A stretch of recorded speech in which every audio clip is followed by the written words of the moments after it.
우리 고린도전서 1장 29절부터 31절 말씀입니다.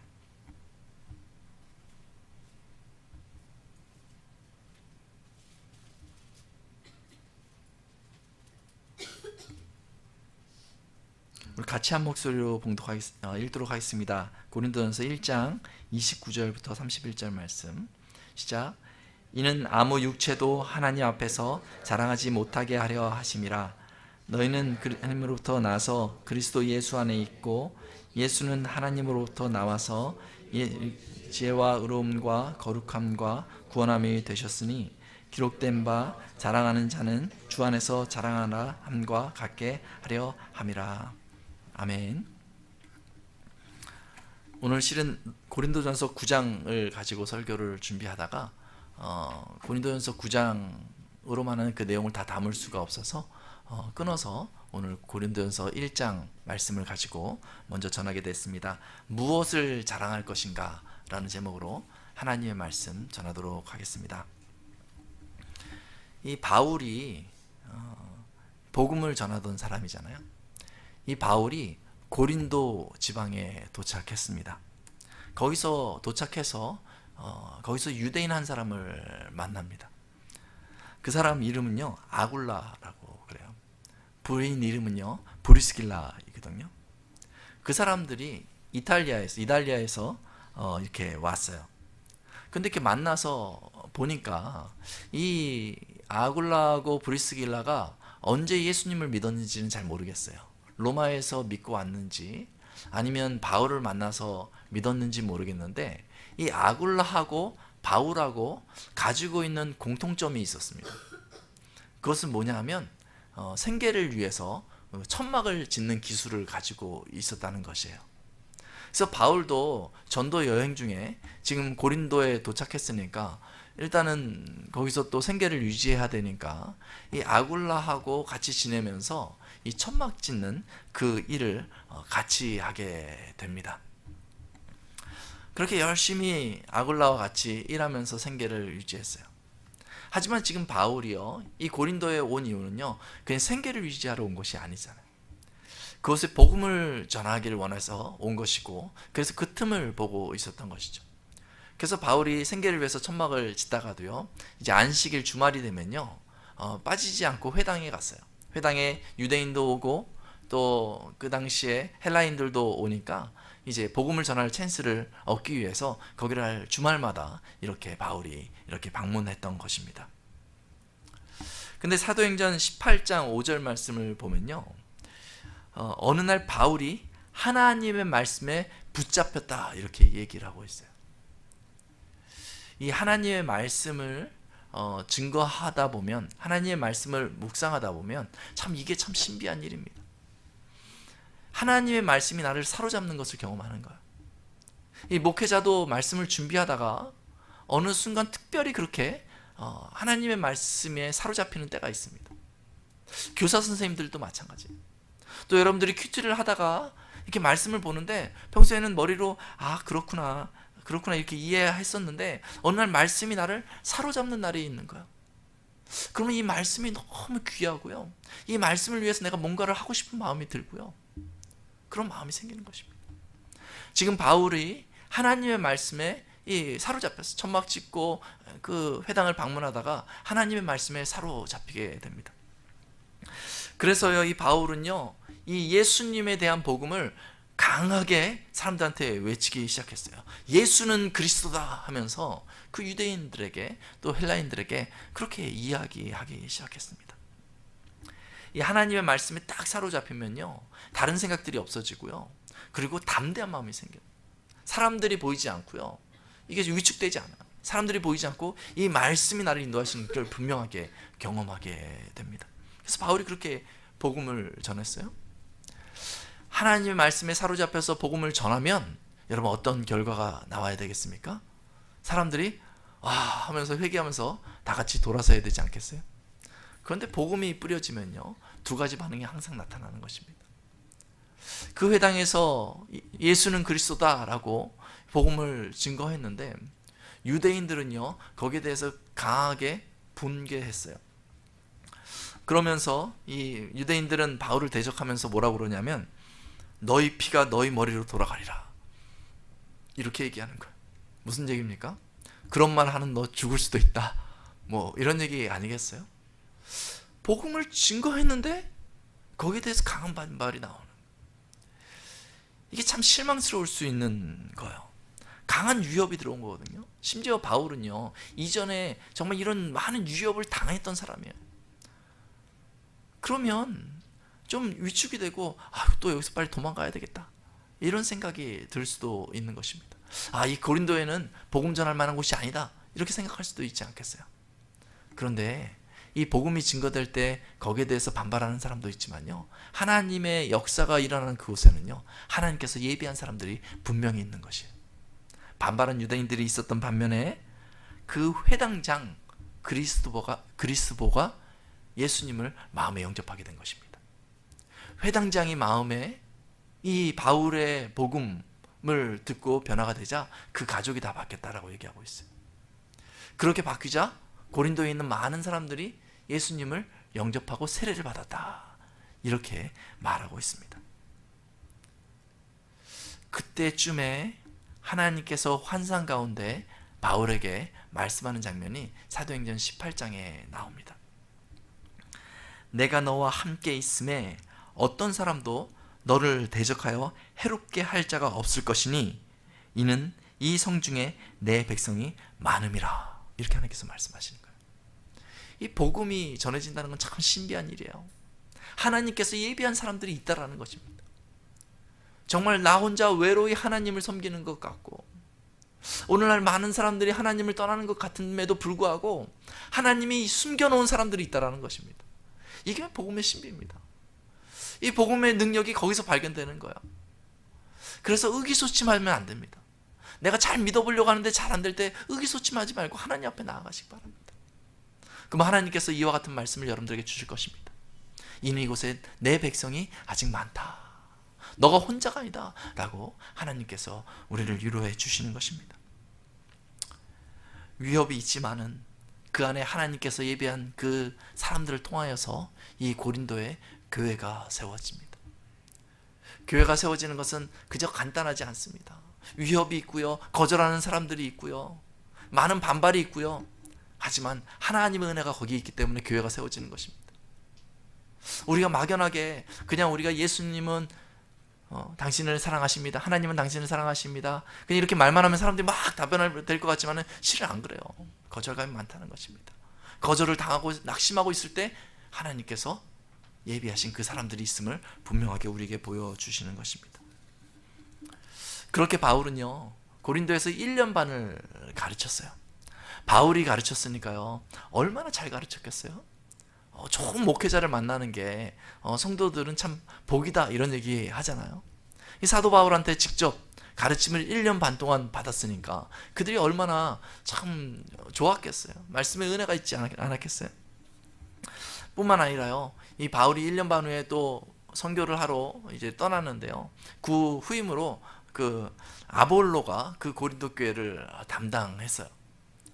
이 아볼로는요, 바울보다도 언변이 좋았던 것 같아요. 성경 전체적으로 봤을 때는요. 그리고 성경에 능통했다, 이렇게 표현을 하고 있어요. 그리고 그 바울하고 같이 이 텐트를 만들었던 이 브리스길라와 아굴라가 믿음이 참 좋은 사람이었다고 그래요. 근데 그 사람들이 그분들이 이 아볼로를 또 옆에서 잘 서포트를 해줬어요. 그러니 이 아볼로가 그 복음을 전하는데 사도행전 18장 28절을 보니까요, 언변이 좋으니까요, 예수는 그리스도라고 증언하여 공중 앞에서 힘있게 유대인의 말을 이기밀어라, 이렇게 얘기를 하고 있어요. 바울은요, 선포하고 이겼다라는 얘기까지 안 나오는데요, 이 아볼로는요, 이겼다라고 얘기하고 있어요. 저들을 납득시키고 설득시켰다라는 것 아니겠어요? 그러니까 이 아볼로도요, 참 굉장한 사역자예요. 이 고린도 교회는 일대 목사라고 하긴 뭐하지만 이 바울의 지도를 1년 반 동안 받고 나서 그 다음에 아볼로, 참 언변이 뛰어난 그 능력 있는 사역자 아볼로의 교육을 받았단 말이에요. 그러니까 이 교회는요, 잘 자랄 수밖에 없어요. 빈틈없이 자랄 수밖에 없어요. 고린도전서 1장 5절에 보면요, 고린도 교회가 모든 언변과 모든 지식에 풍족했다라고 이렇게 기록하고 있어요. 진리에 있어서도 확실했다. 그리스도의 증거가 견고하게 되었다라고 얘기하고 있습니다. 정말 복음의 씨앗이 뿌려지지 않은 그곳에 좋은 이 사역자들을 통하여서 훈련을 잘 받아서 이 진리에 있어서 견고한 교회, 저기는 이단들이 정말 가까이도 갈 수 없다, 정말 세상 철학들이 가까이도 갈 수 없을 정도로 단단하게 견고하게 이 복음이 세워진 교회가 바로 고린도 교회인 것입니다. 그리고 심지어는요, 이 교회에요, 은사가 부족함이 없었다라고 얘기하고 있어요. 우리가 이런 BBS 하잖아요. 그러면 막 능력들이 필요하잖아요. 부족함이 없었다라는 것입니다. 그러니까 얼마나 좋은 교회입니까? 기대가 되는 교회 아니겠어요? 야, 이 고린도 교회를 통하여서 정말 그쪽 모든 지역에 하나님 나라의 복음이 증거될 수도 있겠구나, 많은 사람들이 위로받을 수 있겠구나, 이런 기대가 되는 교회가 고린도 교회라고 저희가 생각할 수 있습니다. 아마 바울도 떠나 있었지만 아볼로가 그렇게 목회를 감당한다는 그 사실에 참 위안이 되고 그것이 참 좋지 않았을까, 그런 생각을 하게 됩니다. 그런데요, 어느 날 이상한 소식이 바울에게 전달됐습니다. 근데 그 소식을 듣고 나니까요, 바울이 기대했던 교회인데 그 마음에 좀 실망할 만한 그런 소식이었어요. 무슨 소식이었냐면 1장 11절에 보면 분쟁이 있다라는 소식이에요. 그렇게 훈련이 잘 된 교회인데 분쟁이 있다. 도대체 이 교회에 무슨 일이 생겼길래 교인들끼리 분쟁이 생겼을까? 무슨 큰 다툼이 있었을까? 아니면 이단이 들어왔을까? 하면서 저는 궁금하잖아요. 무슨 분쟁이 이렇게 일어나게 됐을까? 근데 1장을 잘 읽어보니까요, 1장 12절에 이렇게 얘기하고 있습니다. 너희가 각각 이르되 나는 바울에게, 나는 아볼로에게, 나는 게바에게, 나는 그리스도에게 속한 자라 한다는 것이니. 그 외부에서 어떤 압력이 있어서 분쟁이 일어난 것이 아니에요. 그 내부적으로요, 어떤 사람은 나는 바울파요, 나는 아볼로파요, 나는 게바파요, 베드로파, 그리고 나는 그리스도파다 하면서 자기의 파를 찾아갔다는 거예요. 이게요, 저기 구역 나눈 게 아니에요. 1구역, 2구역 이렇게 나눈 게 아니고요, 파가 나뉘었다라는 거예요. 은근슬쩍 교회가 파가 나눠져서 자기하고 맞는 사람하고만 어울리게 되었다라는 것을 얘기하고 있는 것입니다. 믿는 것이 달랐던 것도 아니고, 이 이단이 들어온 것도 아니고, 이 지도자였던 바울과 아볼로가 싸웠던 것도 아니거든요. 그런데 왜 교회 안에 그렇게 파가 갈릴까요? 아무 일도 없었는데요. 왜 교회에 파가 갈릴까요? 그리고 서로 갈등을 할까요? 그 이유가 뭘까요? 고린도전서 1장과 3장에 보면 교회를 갈라놓는 그 핵심 단어를 표현하고 있는데 그것이 바로 자랑이다 라고 얘기하고 있어요. 자기를 뽐내는 거, 이게 교회를 갈라놨다 라고 얘기하는 거예요. 언제부터 고린도 교인들이 자기를 뽐내기 시작했는지, 자기 자랑에 심취했는지 저희는 알 수 있는 방법은 없습니다. 처음에는 그러지 않았겠죠. 처음에는 교회에 들어오면서 교회가 어떤 곳인지 배우기를 원했고 또 교육받기를 원하면서 진지하게 겸손한 마음으로 교회를 아마 나아갔을 거예요. 그런데 어느 시점이 되면서 이제 내가 좀 자리 잡았다라고 하는 그 시점부터 나도 모르게 옛 육체의 습관들이 나오는 거예요. 아마 내가 먼저 시작 안 했다고 생각할 수 있어요.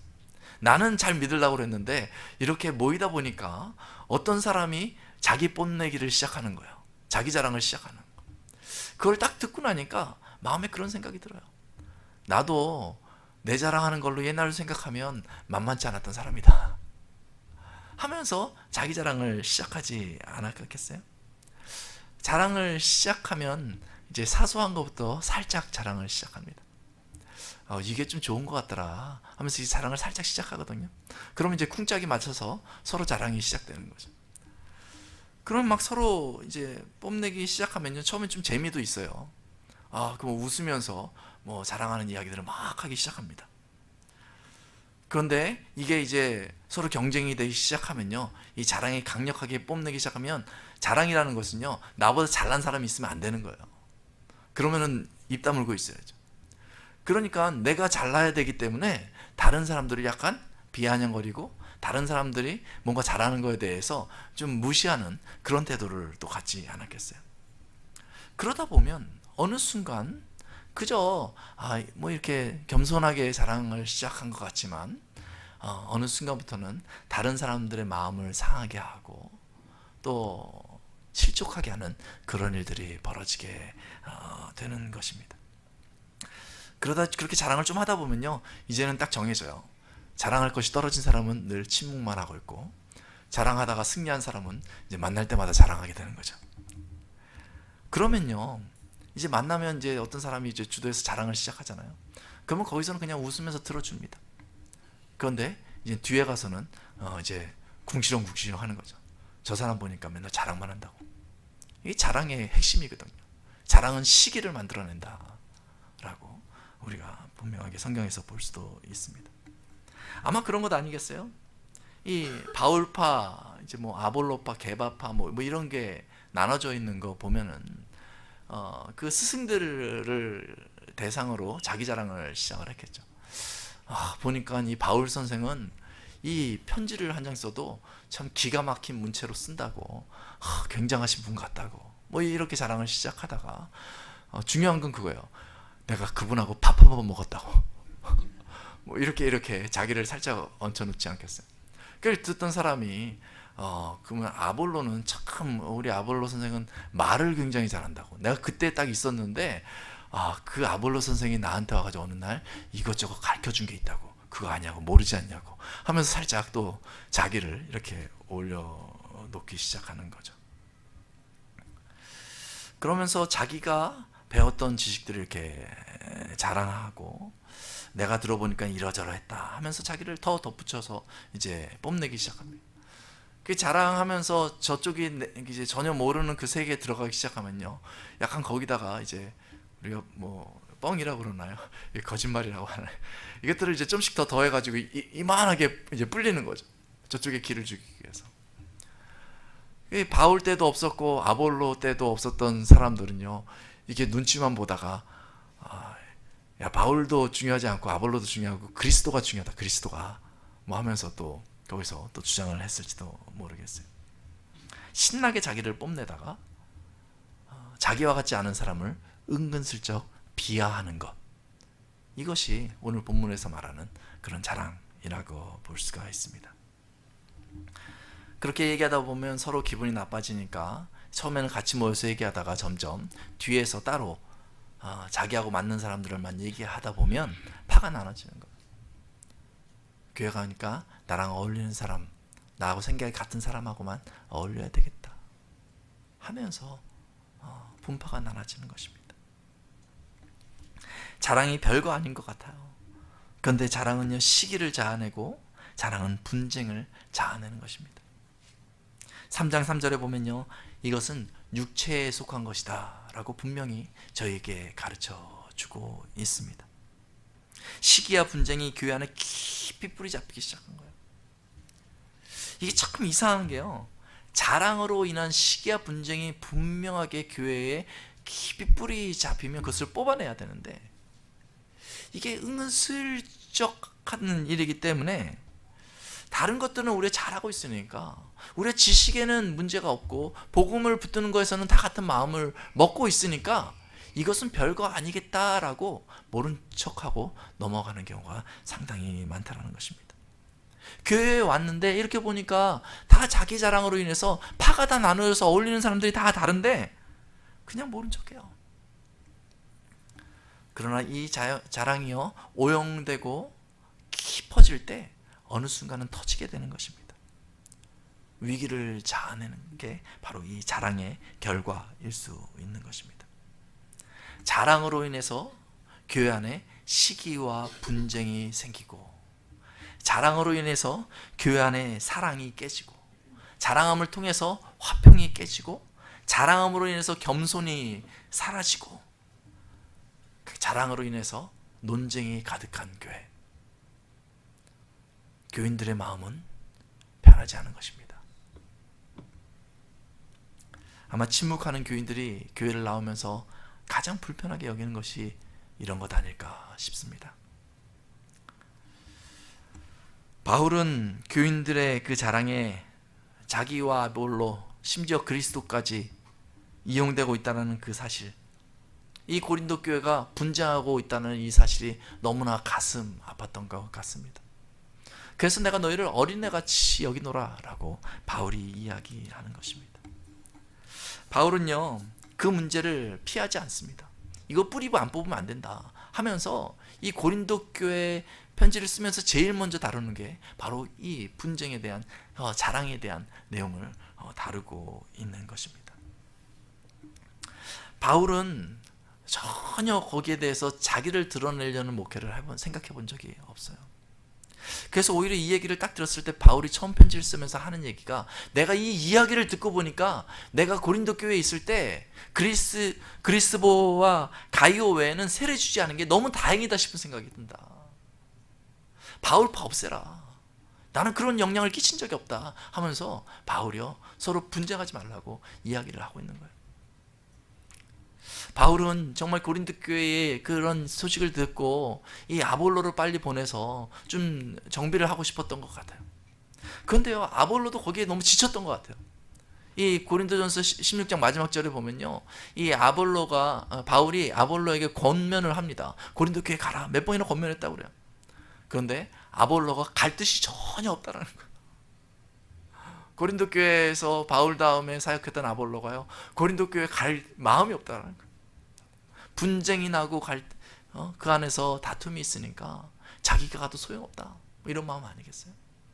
이 사역자들이요, 가슴 아픈 것입니다. 그들이 가도 회복이 잘 되지 않는 그런 것 아니겠습니까? 바울은 이 고린도 교회에 고린도전서 편지를 보내면서 다시 이전과 같이 교회가 화합하고 하나 될 것을 권면합니다. 우리 1장 10절 말씀의 권면을 한번 같이 읽도록 하겠습니다. 시작. 형제들아, 내가 우리 주 예수 그리스도의 이름으로 너희를 권하노니 모두가 같은 말을 하고 너희 가운데 분쟁이 없이 같은 마음과 같은 뜻으로 온전히 합하라. 이렇게 권면하는 것입니다.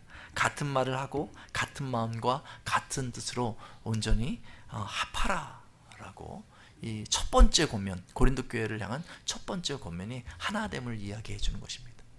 교회에 있어서 교회의 하나됨이 이렇게 중요하다는 것을 말하는 것입니다. 그러면서 여러 가지 논지를 바울이 계속해서 펴갑니다. 그 중에서 저희가 살펴볼 말씀은요, 18절 말씀과 23절, 24절 말씀이에요. 18절 말씀 제가 읽겠습니다. 십자가의 도가 멸망하는 자들에게는 미련한 것이요 구원을 받는 우리에게는 하나님의 능력이라. 23절, 24절에 이렇게 얘기하고 있어요. 우리는 십자가에 못 박힌 그리스도를 전하니 유대인에게는 거리끼는 것이요 이방인에게는 미련한 것이로되 오직 부르심을 받은 자들에게는 유대인이나 헬라인이나 그리스도는 하나님의 능력이요 하나님의 지혜니라. 이렇게 말하고 있어요. 바울이 하나되게 한 마음을 품는데 교회의 중심에 무엇이 있어야 되는가를 다시 한번 상기시켜 주는 거예요. 교회의 중심에는 무엇이 있어야 됩니까? 십자가의 도가 있어야 된다라는 것을 이야기해 주고 있습니다. 이 십자가로 말미암아서 멸망받을 우리가 구원을 받았다. 이 십자가로 말미암아서 우리가 하나님으로부터 부르심을 받았다 라는 것을 얘기해 주고 있는 것입니다. 너희가 부르심을 받을 때 너희가 자랑하는 것으로 하나님께서 불렀느냐라는 것을 얘기합니다. 돈이 많아서 하나님께서 우리를 부르셨습니까? 아니에요. 내가 배운 게 많았기 때문에 하나님께서 나를 부르셨습니까? 그렇지 않습니다. 내가 정치적인 능력이 있기 때문에 하나님께서, 권력이 있기 때문에 하나님께서 부르셨습니까? 아닙니다. 내가 어떤 능력이 있다고 하나님께서 부르신 것이 아닙니다. 오히려 연약한 나를 하나님께서 긍휼히 여기시고 예수 그리스도의 십자가의 보혈로 구원의 소망을 부어주신 것이죠. 하나님 앞에서는 우리가 자랑하는 것들이요, 별 볼 일이 없습니다. 세상의 권세를 자랑하고 교회에 들어오는 사람은요, 굉장한 착각 가운데 있는 것입니다. 교회에 들어와서 이 옛날과 같이 나의 세상의 그 능력과 권세를 자랑하고 있는 것은요, 착각하고 있는 것입니다. 오늘 본문 18절과 23, 24절에 보면 대비를 시켜주거든요. 우리는 십자가에 못 박힌 그리스도를 전하니 유대에게는 꺼리끼는 것이요 이방인에게는 미련한 것이로되 오직 부르심을 받은 자들에게는 유대인이나 헬라인이나 그리스도는 하나님의 능력이요 하나님의 지혜다라고 대비시켜 주는 것입니다. 이방인에게는 어떤 것이요? 미련한 것이다. 우리가 자랑하는 것은 무엇입니까? 저들이 가장 미련한 것을 자랑한다라고 얘기하는 것입니다. 그런데 이것을 왜 자랑합니까? 우리에겐 능력이 되기 때문에 그렇습니다. 어느 순간부터 그렇습니까? 우리가 예수님을 마음에 영접한 그 순간부터 그렇게 된 거예요. 십자가의 능력을 자랑하는 사람들로 우리를 불러주신 것입니다. 십자가의 능력을 자랑하는 사람들은 대비가 되는 거예요. 이전에 내 육체에 가졌던 그것들이 아버지의 나라를 생각하니까 아무것도 아니었구나라는 것을 고백하면서 이 십자가가 자랑거리가 되는 거예요. 영원한 자랑거리, 십자가의 능력이 나에게 있구나 하면서 자랑하는 것입니다. 그런데요, 상대적으로 이 십자가의 능력을 자랑하다가 예전에 내가 이 땅에 속한 하늘 아래에 있는 것들을 자랑하기를 시작하잖아요. 그럼 내 마음의 자리가 어떻게 바뀝니까? 이 십자가의 능력은 내려지고 이방인들이 자랑하는 것들로 가득하게 되는 것입니다. 이 두 가지가 같이 자랑하는 것이 자랑이 되지 않습니다. 같이 대비되는 것. 둘 중에 하나만 자랑하게 됩니다. 십자가의 능력을 자랑하든지 아니면 내가 이전에 육체적으로 자랑했던 것들을 자랑하든지 둘 중에 하나를 자랑하게 되는 것입니다. 바울은 그것을 분명하게 구별시키고 있습니다. 너희가 무엇을 자랑할 것이냐? 그러면서 가르치는 그 포인트 중에 하나가 무엇이냐면 하나님의 어리석음이 사람보다 지혜롭고 하나님의 약하심이 사람보다 강하니라. 이 십자가의 도가 이 세상의 사람들의 눈의 관점에서는요, 너무 단순하고 정말 거기에 무슨 능력이 있겠는가 이렇게 생각할 수 있지만 하나님이 정하셨을 때는 별 볼 일 없는 것 같지만 그 가운데 하나님의 능력과 하나님의 구원의 길이 그곳에 있다는 것을 얘기해 주고 있는 것입니다. 이 십자가의 능력을 자랑하는 그 큰 이유가 30절 말씀에 기록되어져 있습니다. 같이 한번 읽도록 하겠습니다. 시작. 너희는 하나님으로부터 나서 그리스도 예수 안에 있고 예수는 하나님으로부터 나와서 우리에게 지혜와 의로움과 거룩함과 구원함이 되셨으니. 이 사실을 그리스도인들은 알아야 한다는 것입니다. 예수 그리스도가 우리에게 지혜와 의로움과 거룩함과 구원함이 되셨다라고 얘기하고 있습니다. 이 십자가의 도를 붙들었더니 이런 것들이 우리 안에서 우리가 이 세상에 얽매였던 삶으로부터 자유함을 주었다라고 얘기하고 있는 것입니다. 이 십자가의 도가 교회 안에서 자랑되어지고 밖에서 자랑되어지면 그곳에 하나님의 위로와 치료가 나타납니다. 하나님의 은혜가 그곳에 나타나고 하나님의 사랑이 드러나는 것입니다. 그냥 발만 담궈도요, 이 교회 왔더니 정말 세상에서 경험할 수 없었던 그런 풍요로움이 있구나, 이렇게 사람들이 고백하게 되는 것입니다. 그러나 그 교회에서 이 십자가의 도를 자랑하지 않고 점점 자기 자랑을 하는 사람들이 더해지면 그곳에는 분쟁과 다툼과 실족과 그런 것들로 가득하게 되는, 시기가 가득하게 되는 것입니다. 하나님의 계획은 이 교회를 통하여서 옛 육체의 것을 자랑하게 하고자 하는 것이 아닙니다. 29절에 보면 이는 아무 육체도 하나님 앞에서 자랑하지 못하게 하려 함이심이라. 그래서 구원을 은혜로 주셨다라고 우리에게 말씀하시는 것입니다. 바울은요 3장 21절에서 아주 직접적으로 말합니다. 사람을 자랑하지 말라. 여러분, 주님께서 요반인대 장로교회를 세워주십니다. 여러분, 우리가 무엇을 자랑하며 살겠습니까? 이 교회를 위해서 무엇을 드러내겠습니까? 사람들이 저희 교회에 들어왔을 때 무엇을 보게 하시겠습니까? 그리스도를 자랑하는 여러분 되시길 예수님의 이름으로 축원합니다. 같이 기도하겠습니다.